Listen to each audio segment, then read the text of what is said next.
Here is the problem. We have been told since we were kids that we should love God. We are told that we were created to know Him and to love Him. But how exactly do we do that? I mean, we can be grateful for this universe with all its wonders. We can be in awe of His majesty of it all and infer the even greater majesty of the Creator of it all. But love is an emotion. It's more than just intellectual. So how do we fall in love with God? In my experience, the answer is simpler than we might think. It is patterned on how we fall in love with another human. Our human love relationships are meant to reflect our relationship with God, and our love for God is developed through the same stages as our human love relationships. So what are these relationships? Well, stage one. Stage one starts with infatuation. You love to be in the company of the person you love. You miss them when you are apart. Some people are lucky and fall in love at first sight. They just get that feeling whenever they are around the loved one, the one that they love. Most of us, however, fall in love more slowly. We get to know them a bit first. Maybe they are part of our circle of friends when one day we find ourselves texting or phoning this particular friend more than others, more than necessary, sometimes with nothing really to say. Whatever way it occurs, when we are first attracted to our partner, we go out of our way to get to know them. The first stage of courtship is an intense getting to know you exercise.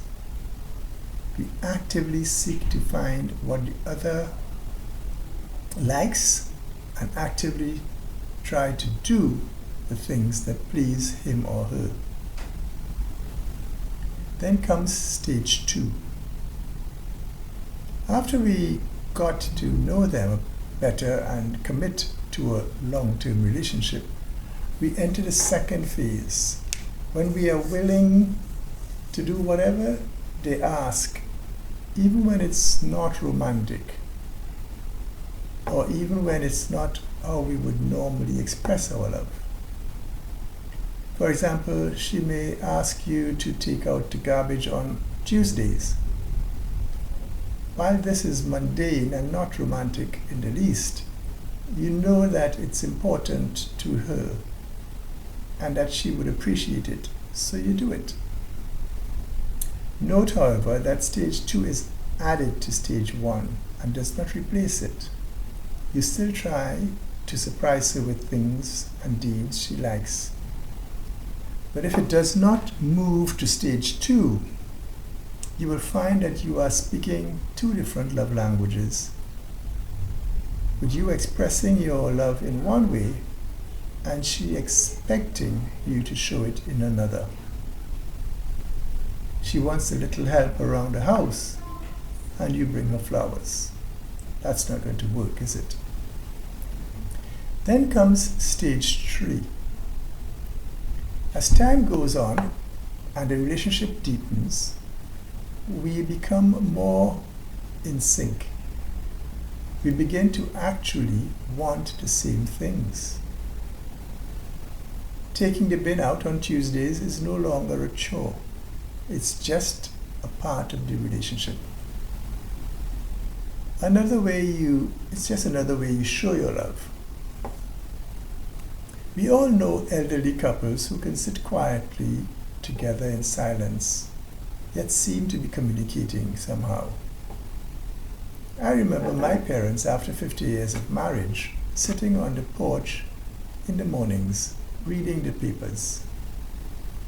At some point, Daddy will get up and make 2 cups of coffee and bring them in, putting one on the table next to Mummy, who would give only a very brief thank you without ever breaking the rhythm of reading the papers.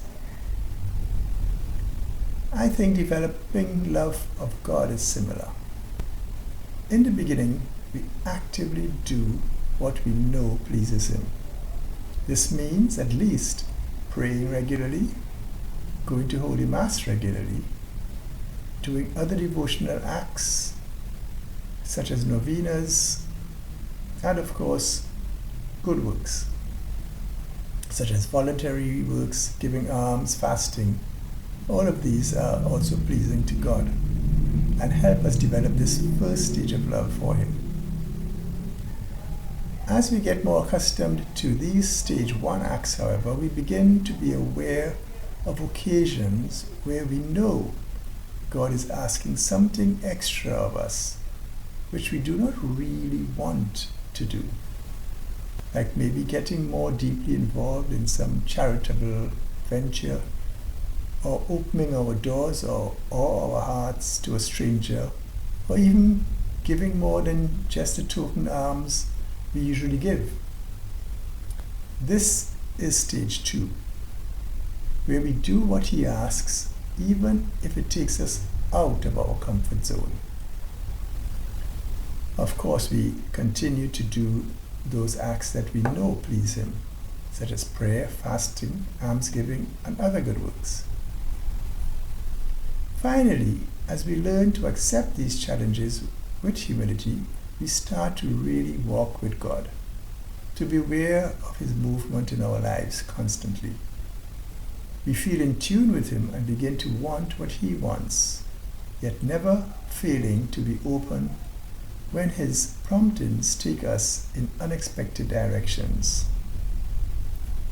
Because God will surprise us.